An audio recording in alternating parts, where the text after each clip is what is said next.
The night he left us, snow was falling like the sky was trying to bury every promise he ever made. My daughter sat in the back seat, her tiny hands pressed against the fogged window, watching his house glow with Christmas lights. Inside, I could hear laughter, his laughter blending with another woman's voice. And there we were, outside, in the cold, waiting for a door that would never open for us. He had promised us a family Christmas, but that night, I learned what a promise sounds like when it breaks quietly, like snow under tired feet. If you had met me a few years ago, you would have thought I was living an ordinary, happy life. I wasn't rich, but I was content. I worked as a nurse at the local clinic, loved by patients and respected by my coworkers. My world was small. My daughter, my job, and the hope that maybe good days would return someday. My daughter, Lily, was 5 then, full of laughter, messy curls, and a heart too big for her tiny body. After her father left, before she was even born, I promised myself she would never feel unwanted. And for a while, it felt like I was keeping that promise. Then, one spring morning, Tom walked into my life. He brought his mother to the clinic for a checkup. I remember his calm eyes, the way he thanked me for helping her, and how he lingered near the counter just to talk. He had a soft voice, a kind smile, and the steady way of speaking that made people trust him. After that, he began showing up more often, sometimes with coffee, sometimes with stories. I told myself it was just kindness. But kindness can be a dangerous thing when your heart is lonely. I had built high walls around my life. Tom didn't try to climb them. He waited, gently, until they opened on their own. He never rushed me. When he met Lily, he knelt down to her level and said, "So you're the artist your mom talks about." Lily smiled shyly and showed him his drawings. From that day, she adored him. He brought her little gifts, snow globes, storybooks, puzzles. He became part of our evenings, dinner, laughter, bedtime stories. Our home started to feel warmer, brighter. And for the first time in years, I let myself believe that maybe love could find us again. Slowly, quietly, like snowfall at night. By October, Tom started talking about Christmas. He said he wanted to make it special, to spend it together as a family. He painted pictures with his words, a big Christmas tree, cookies baking in the oven, and laughter filling the house. He said his parents were excited to meet Lily and me. I still remember how my heart fluttered when he said, "This year, I want them to know you both for real." I believed him. Lily believed him even more. She marked the date on her calendar and counted the days with red hearts. "Mommy," she'd say, "do you think they'll like me?" And I'd tell her, how could they not? Because in my heart, I truly believed we were about to have the Christmas we'd always dreamed of. December came, and the whole town sparkled. Snow covered every roof, lights twinkled from every porch, and the air smelled of pine and cinnamon. At work, people shared plans for family dinners, matching pajamas, and secret gifts. Tom worked long hours, saying he wanted to make sure everything was ready for our trip. He talked less, though, smiled less. Sometimes I'd catch him staring at his phone, his thumb hovering over the screen. When I asked, he'd smile and say, "Just work stuff, sweetheart." I tried not to overthink it. When you've lost love once, you try hard not to break the new one with suspicion. As the days passed, the distance between us grew not in miles, but in silence. He was there, but not really there. One night, I walked outside to find him sitting in his truck, staring at his phone with a blank face. When I knocked on the window, he startled. "Everything okay?" I asked softly. "Yeah," he said quickly, forcing a smile. Just tired. But that smile didn't reach his eyes anymore. Later, I saw him texting in the dark while he thought I was asleep. When I asked who it was, he said, "A coworker. We're sorting out the holiday schedule." I nodded, pretending to believe him. The truth is, I was too afraid to ask again. The morning of Christmas Eve. Lily woke up early that day. She wore her red dress, the one she'd saved for meeting Grandma and Grandpa. We packed our bags, wrapping Lily's small gifts in paper she decorated with glitter hearts. Tom had promised to pick us up by 10. We waited. By noon, there was still no sign of him. I called, no answer. I texted, nothing. Outside, snow began to fall again, slow and heavy. Maybe he's stuck in traffic, I told Lily, though my voice shook when I said it. She nodded, trusting me like children always do. Hours passed. The sky turned gray. Finally, around 6 in the evening, my phone rang. "Hey," Tom said casually, "something came up at work. I'll be late, but I'll pick you up soon. Don't worry." I wanted to ask questions, but Lily was listening. So I just said, "Okay, we'll wait." And we did. Until he finally showed up long after dark. He looked tired, or maybe guilty. "Sorry," he muttered. "It's been a crazy day." I wanted to ask why he smelled like perfume that wasn't mine, but I swallowed the question. Sometimes silence feels safer than truth. We drove through winding roads, the snow falling thicker now. The town lights disappeared behind us, replaced by trees heavy with frost. Then, suddenly, he stopped the car. Ahead of us stood a big house glowing with golden lights, the kind of house you'd see on a Christmas card. Music played faintly inside. Laughter drifted through the frosted windows. "Is this your parents' house?" I asked quietly. He didn't answer right away. Then, after a long pause, he said, "Just wait here for a minute, okay? I'll be right back." Before I could say anything, he stepped out and walked toward the house. Waiting in the cold. At first, I thought maybe he went to get his parents.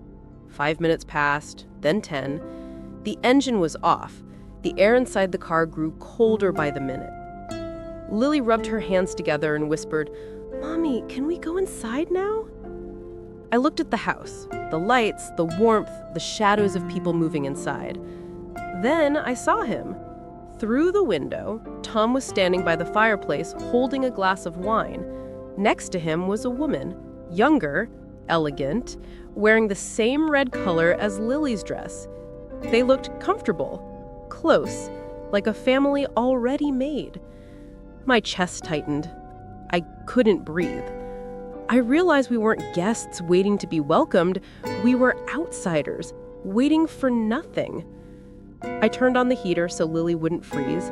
She rested her head on my lap and fell asleep, still holding the small gift she'd wrapped for him herself. And I just sat there watching the snow fall and wondering how love could turn to silence so quickly. That night, I didn't cry. I just stared at that warm, glowing house and felt something inside me go very, very still. Because sometimes heartbreak doesn't happen with shouting or tears. Sometimes it happens quietly, in the cold, under falling snow, while everyone else is laughing by the fire. The next morning, the world looked white and empty. Snow covered the car roof, and frost had crept along the windows overnight. Lily stirred in her seat, rubbing her eyes. "Mommy," she whispered, "did Santa forget us?" My heart twisted. I smiled softly, even though it felt like my lips could crack from the cold. "No, sweetheart," I said. "Santa just got a little lost this year." She nodded, believing me, because that's what children do. They believe, even when the truth would break them. I started the car and drove away from that glowing house. Every mile between us and Tom's laughter felt like pulling a thorn deeper into my chest. Lily hummed softly to herself, still half asleep. I kept glancing at her in the rearview mirror, her red dress wrinkled, her cheeks pale, her small fingers gripping the blanket. I promised myself she would never see me cry. I didn't want her first memory of Christmas to be her mother breaking down behind the wheel. So I drove. Through the snow, through the silence, through the ache that refused to fade. When we got home, it was still dark. I carried Lily inside, tucked her into bed, and sat beside her until her breathing softened into sleep. Then I finally let myself cry. Not loudly, not dramatically, but the kind of crying that feels like your soul is exhaling everything it had been holding in for too long. When I woke up, the sun was rising and the apartment was cold. There were still suitcases by the door, unopened. The small tree in the corner blinked weakly with its cheap fairy lights, like even it was tired of pretending. My phone buzzed. It was a message from Tom. "I'm sorry about last night. Things got complicated. I'll explain later." That was all. No apology that meant something, no explanation, just words. Empty, frozen words. For the first time, I didn't reply. Small towns have long memories and fast mouths.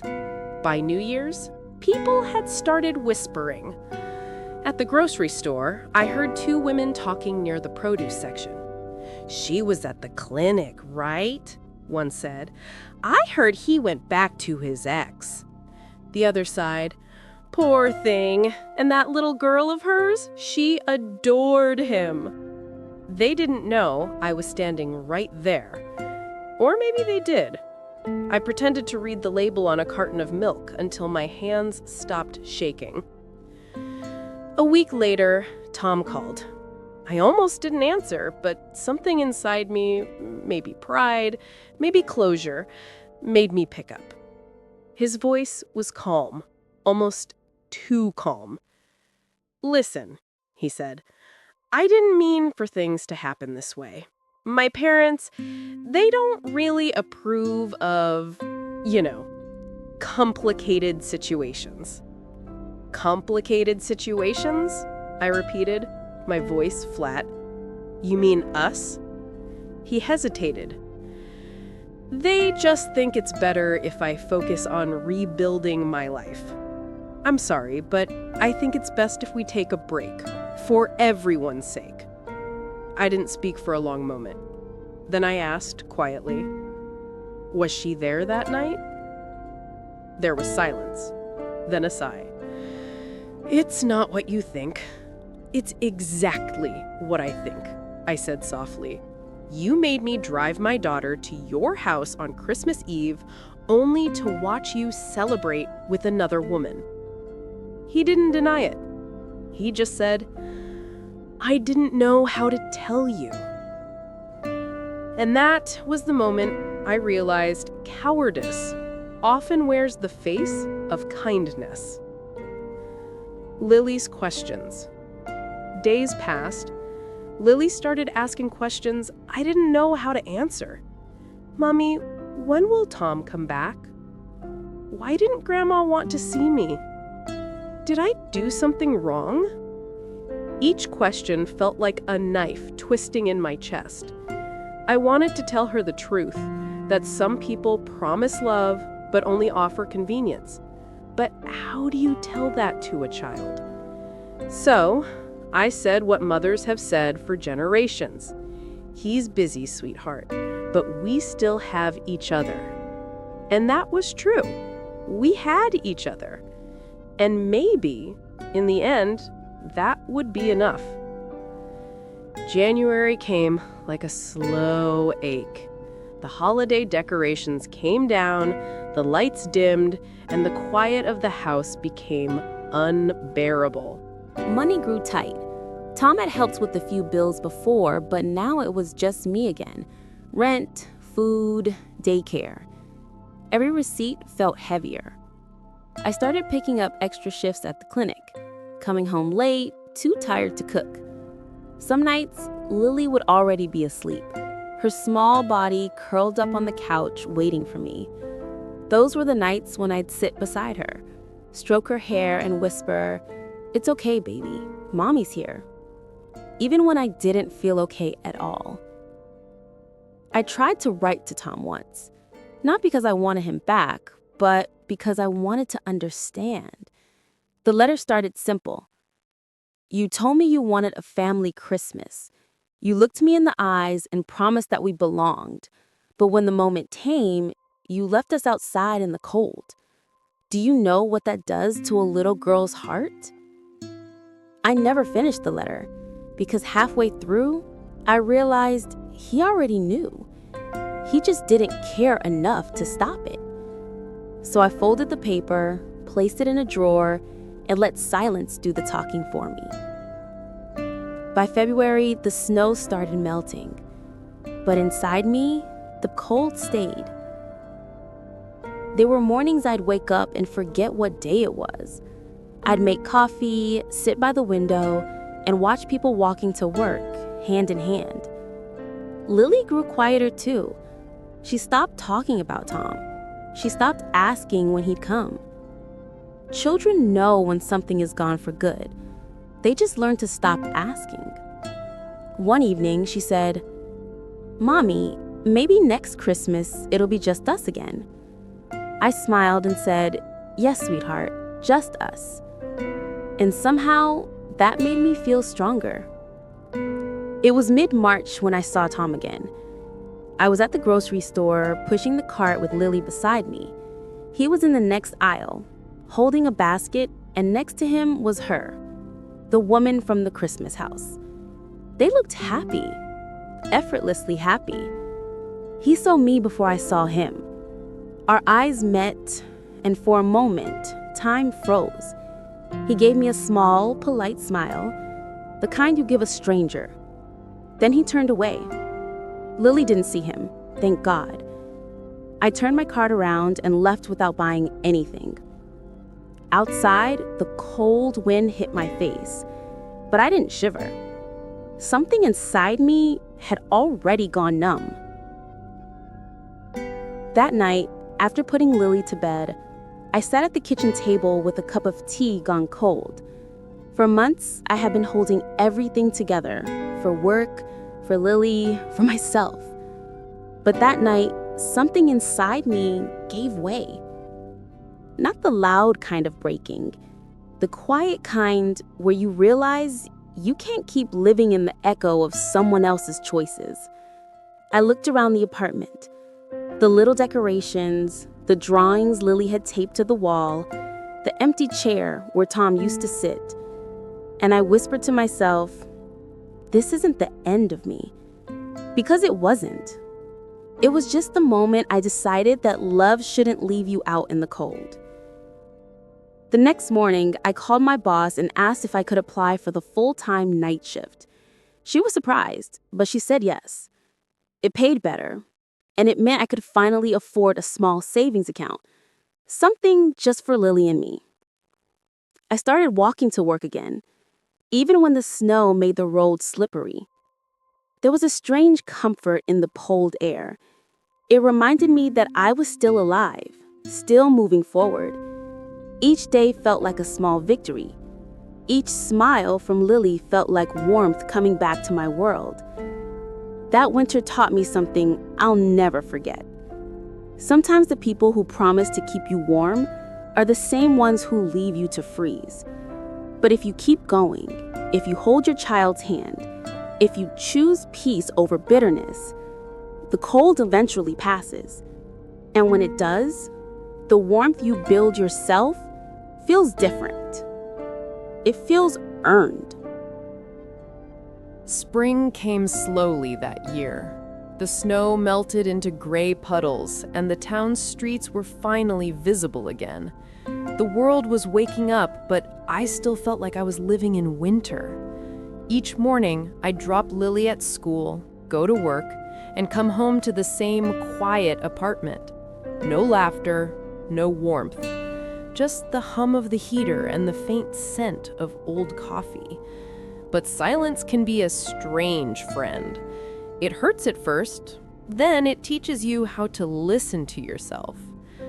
One evening, while cleaning out the kitchen drawer, I found an envelope I didn't recognize. It was tucked between old bills and expired coupons. Tom's handwriting stared back at me from the front. For a long time, I just held it. I didn't want to open it. I'd had enough of his words, his half-truths, his apologies that fixed nothing. But curiosity, or maybe closure, made me tear it open. Inside was a short note and a folded piece of paper. I didn't mean to hurt you. My family found out about us, and they gave me an ultimatum. I had to choose, and I chose what was easiest. I'm sorry. I stared at the words until they blurred. Then I unfolded the second paper, a bank statement. My name was on it, a joint account we once planned to use for our future home, except now it was empty. He had withdrawn everything, every last cent. For a moment, the room spun. I sat down, my hands trembling. He hadn't just left us emotionally. He had drained what little future I was holding on to. That was the night I stopped crying for him. The next morning, I walked Lily to school like always. She skipped ahead, her hair bouncing, her little boots splashing through puddles. "Mommy, look," she said, pointing at a bird on a fence. "Spring is coming." I smiled, even though my chest felt heavy. "Yes, baby," I whispered. "Spring is coming." And in that moment, I realized something simple but powerful. The world keeps moving, no matter how broken you feel. So I decided to move with it. Healing doesn't happen in grand gestures. It happens quietly, in the smallest, softest ways. Like buying yourself flowers for the first time, or lighting a candle just because it smells nice, or sitting in silence without feeling lonely. I started doing little things for myself. I painted the living room wall a soft cream color. I replaced the old curtains. I took Lily to the park every Sunday, even if it was just to watch the ducks. Each day felt like a thread, pulling me back into the light. It was a Thursday afternoon when someone knocked on the door. When I opened it, I froze. It wasn't Tom. It was his sister, Martha. We hadn't spoken since Christmas Eve. She looked nervous, holding a small paper bag in her hands. "Can I come in?" she asked. I hesitated, then nodded. She stepped inside, glancing around as if seeing ghosts of old memories. "I didn't know what happened that night," she said quietly. I didn't know he did that to you." I didn't speak. I just waited. She handed me the bag. Inside was a small box wrapped in gold paper. "It's from Lily," she said. "She left it by the tree that night. We found it the next morning." I opened the box. Inside was a crayon drawing, 3 stick figures holding hands under a Christmas tree. She had written, in shaky handwriting, "Me, Mommy, and Tom. Family forever." My eyes burned. I pressed my lips together to keep from crying. Martha whispered, "He's living with her now, the woman you saw. But it's not working. He's miserable."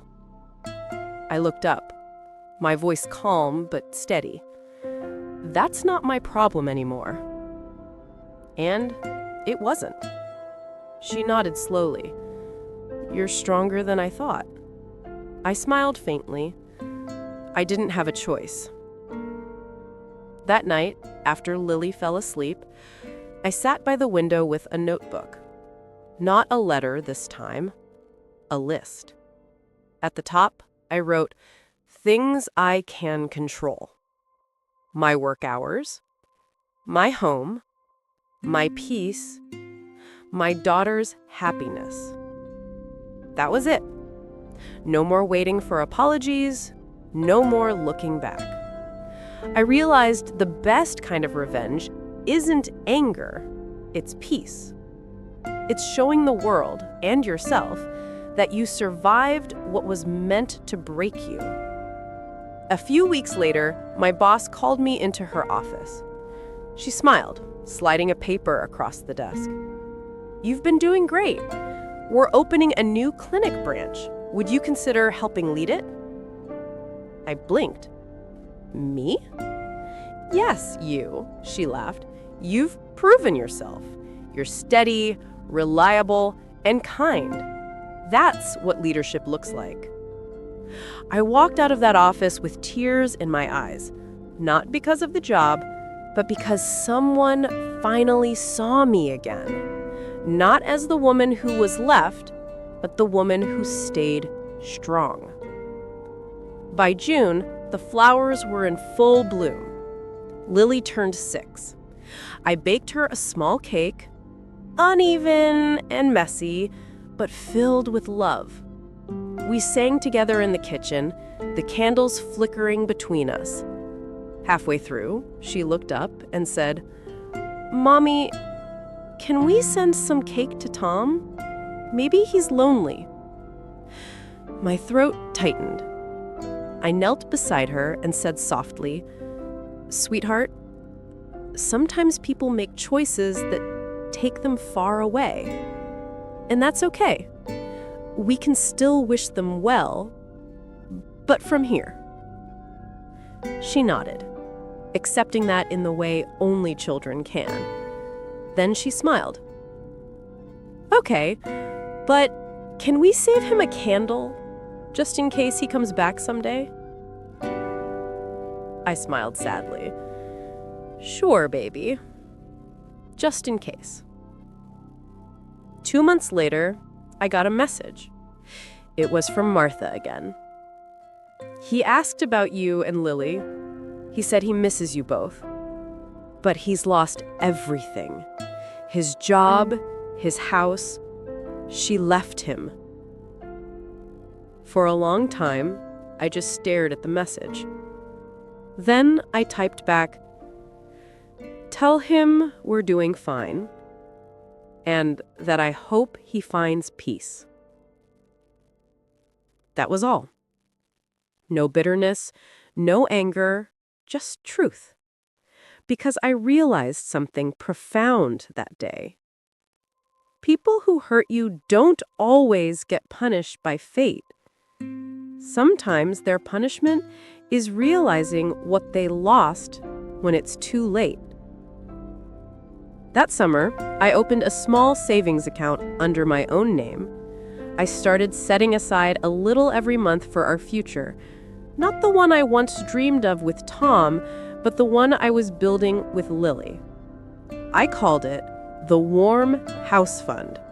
Because one day I promised we'd buy a home where no one would ever feel cold again.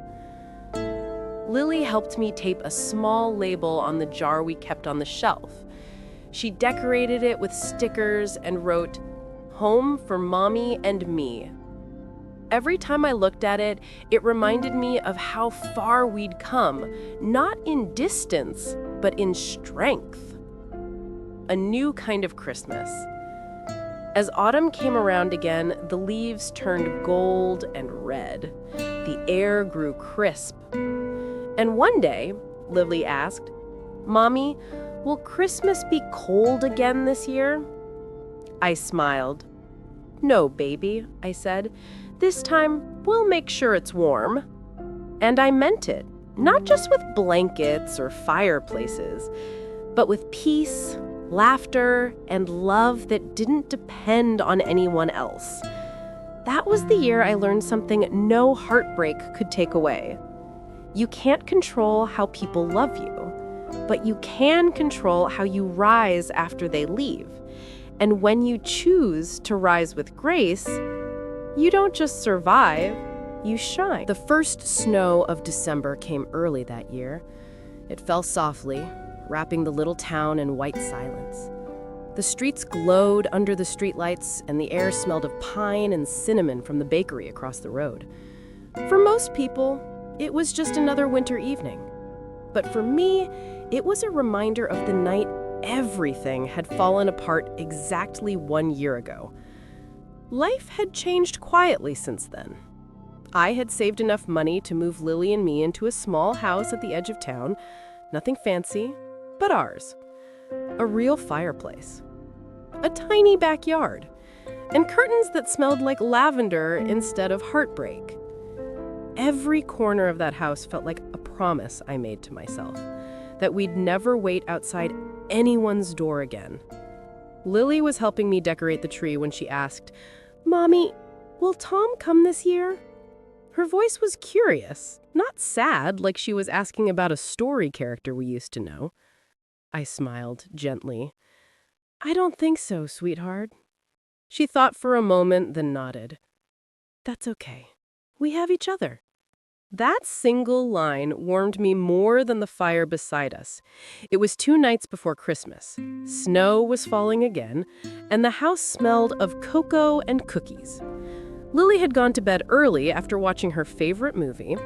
I was sitting by the window, knitting a scarf I'd been working on for weeks, when there was a knock at the door. A soft, hesitant knock. The kind that carries memories. My heart froze for a second. No one usually visited us this late. When I opened the door, my breath caught in my throat. It was Tom. He looked nothing like the man I remembered. His hair was longer, his face pale and tired. His coat was worn, and his eyes, once full of confidence, were empty. "Hi, Claire," he said quietly. His voice cracked on my name. For a moment, I couldn't speak. It felt like the ghost of my past was standing right there on my doorstep, shivering in the snow. I finally stepped aside. "Come in, it's cold." He hesitated, then walked in, looking around the small, cozy space. "It's nice here," he said softly. "It's home," I replied. He nodded slowly, his eyes scanning the Christmas tree, the stockings, the drawings taped to the fridge. Then his gaze landed on a photo of Lily and me at the park, smiling in the sunlight. "She's grown so much," he murmured. "Yes," I said, my voice calm. "She's happy." He swallowed hard. "I'm glad." We stood there in silence, the kind that feels heavy, full of things that will never be said. Finally, he spoke. "I lost everything, Claire. The house, my job, even her. She left me." I said nothing. I just watched him, waiting for him to continue. He said, "I thought I was doing the right thing. I thought choosing them meant choosing stability, but it turns out I was choosing comfort over love. And when comfort ran out, there was nothing left." He looked at me then, eyes wet. "I miss you, Claire. I miss Lily. I want to make things right." I took a deep breath. There was a time when those words would have broken me open, when part of me would have begged him to come back. But that time had passed. "Tom," I said softly, "you didn't just leave. You erased us. You made sure we couldn't even stand without you, and then you disappeared." He lowered his head. "I know," he whispered. "I hate myself for it." I nodded slowly.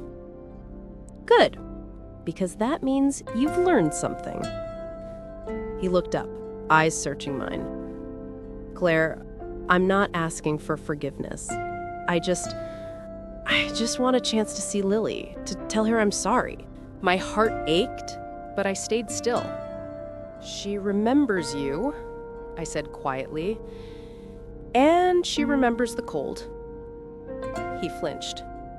I continued, You don't get to walk back in just because you're lonely now. She's healing. We both are. I can't let you break that." He nodded slowly, tears filling his eyes. "I understand," he whispered.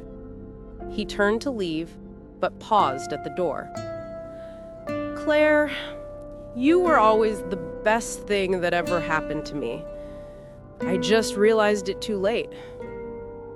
I met his gaze for a moment, and for the first time, I didn't feel anger. I just felt peace. "Goodbye, Tom," I said. "Take care of yourself." And I closed the door. The weight of closure. I stood there for a while, hand resting on the doorknob, listening to the snow fall outside. It was silent again, but it wasn't the same silence as before. It was warm, peaceful. When I turned around, Lily was standing in the hallway, holding her stuffed bunny. "Was that Tom?" she asked sleepily. "Yes, sweetheart," I said gently. "He just came to say hello." "Is he staying for Christmas?" she asked. I smiled softly and shook my head. "No, baby, he's not." She nodded, wrapping her arms around me. "That's okay. We already have everything we need." Tears filled my eyes as I hugged her back. She didn't know it, but she had just spoken the truest words I'd ever heard. After she went back to bed, I sat by the window again, watching the snow drift down under the streetlight. For the first time in a long time, I didn't feel broken. I didn't feel angry or bitter. I just felt free. Because closure isn't when they apologize, it's when you no longer need them to. I picked up the scarf I'd been knitting, the one I'd planned to give Lily for Christmas, and smiled. Each stitch was a small victory, each thread a quiet reminder that love doesn't vanish when someone walks away. It stays, it just changes shape. The final gift. The next morning, Lily found a small gift on the porch. It was a snow globe. Inside, a tiny house covered in glittering snow with two figures standing beside it, a mother and a child. No note, no name, but I knew who it was from. Lily shook the globe gently, eyes wide with wonder. "Look, Mommy, it's us!" I smiled, brushing her hair from her face. "Yes, baby, it's us."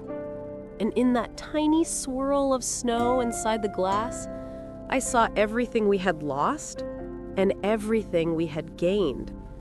That Christmas, the fireplace burned brighter than ever. Laughter filled the house, not the loud, careless laughter of before, but something softer, purer. The sound of healing, the sound of home. The morning of Christmas arrived with a quiet kind of beauty. The snow outside glowed gold under the early sun, and the little town looked peaceful, like the whole world was wrapped in stillness. Inside our small home, the fire crackled softly. The scent of cinnamon and cocoa filled the air, and Lily's laughter echoed down the hallway as she ran to the living room, her pajamas covered in tiny reindeer. "Mommy, wake up! It's Christmas!" she called, her voice bubbling with excitement. I smiled, pulling my robe tighter around me, and followed her. There, under our modest tree, were a few gifts wrapped in paper that didn't match. One from her teacher, one from the neighbor, and one from me. Nothing extravagant, but all of it wrapped with love. As she tore open her presents, her face lit up with pure joy. A small doll, a handmade scarf, a storybook. Simple things. But to her, they were everything. I sat there, watching her, this little girl who had seen too much sadness for her age, laughing freely again. And I realized that happiness doesn't always come from abundance. Sometimes it comes from enough. Enough warmth, enough peace, enough love to start again. After breakfast, I noticed an envelope lying near the door. It must have been slipped under sometime during the night. I hesitated for a moment before opening it. Inside, was a short note from Tom. Claire, thank you for letting me see the truth, even if it hurt. I don't deserve forgiveness, but I hope you find joy this Christmas. Take care of Lily. You both deserve everything good that I couldn't give. Tom. I read it twice, then placed it beside the snow globe he had left. No anger, no tears, just a quiet acceptance. Forgiveness, I realized, isn't about letting someone back in. It's about letting yourself move on without bitterness. That evening, Lily and I invited our neighbor, Mrs. Miller, over for dinner. She was a widow who lived alone down the street. We cooked together, mashed potatoes, roasted chicken, and a small apple pie that filled the house with sweetness. The three of us sat by the fire afterward, sipping cocoa, listening to Christmas carols playing softly on the radio. For the first time in a long while, the house didn't feel too quiet. It felt full of warmth, full of laughter, full of life. And I realized something. Home isn't about who promised to stay. It's about who shows up when life gets cold. After dinner, when Lily had fallen asleep on the couch, I pulled a blanket over her and sat by the window. The snow outside shimmered like tiny stars under the moonlight. I thought about the past year, the pain, the loneliness, the strength I didn't know I had. And I whispered a quiet, thank you, not to him, but to life, for teaching me that heartbreak doesn't have to define you. It can refine you. I smiled, watching Lily breathe peacefully. That was my miracle. Not the return of what was lost, but the peace of what remained. If there's one thing I've learned, it's this. You can survive almost anything if you have love that's real, even if it only comes from within yourself and the little arms that hug you goodnight. Promises can break. People can leave. But hope is the one thing that always finds its way back. So this Christmas, I didn't wish for anyone to come back. I just wished for warmth, the kind that starts in your heart and spreads quietly through every corner of your life. And for the first time, I felt it. Not borrowed, not begged, but mine. A year passed. The warm house fund jar had grown heavy with coins and small bills. Lily had drawn new pictures of us in front of a bright yellow house with flowers by the door. We hadn't reached our goal yet, but it didn't matter because every day we spent together was already a home in itself. On Christmas Eve, we stood outside our little house, hanging new lights. Lily looked up at me, cheeks red from the cold. "Mommy," she said, "do you think Tom is warm this Christmas?" I looked up at the sky for a moment, snowflakes falling softly between us. "I hope he is, baby," I said. "Everyone deserves to find warmth someday." She smiled, holding my hand tightly. "Me too." We stood there, side by side, as the lights flickered on, golden and soft against the snow. And for the first time, I didn't feel like something was missing. We were whole, just as we were. He promised us a family Christmas, but in the end, we built one ourselves, with peace, love, and quiet strength. Sometimes the people who leave you teach you how to stand taller, and sometimes being left in the cold helps you discover the fire within. This was our story, a real-life story of loss, forgiveness, and finding warmth again. If this story touched your heart, don't forget to like, share, and subscribe for more emotional real-life stories like this one. Because sometimes the stories that hurt the most heal the deepest.